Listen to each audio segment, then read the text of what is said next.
Chuck, a lot of people busy after last night's storm took out a lot of electrical structures, leaving thousands of people without power. While it may be frustrating, linemen are working as quickly as possible to restore it.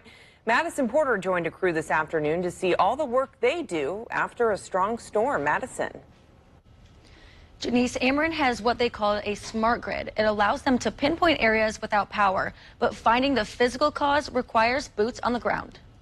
Our own crews, our contractors, our other resources have been on the ground assessing the damage and working hard to get the power restored. During Monday night's storm, Ameren saw a peak outage of about 65,000 customers. Overnight, they were able to restore about 40% of that. But because of how widespread the damage is, there's still a lot of time and effort ahead to repair this complex equipment.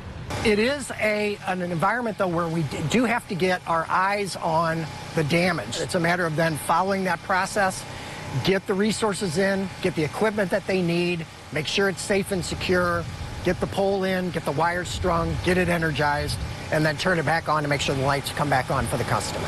Over the years, Ameren has installed poles that can more easily withstand the impacts of intense winds. But Tucker Kennedy says more often than not, most of the outages come from fallen trees. In the case of the outages that we're experiencing now, we pre-staged crews and trucks and equipment in this area because we knew this would be a harder hit area.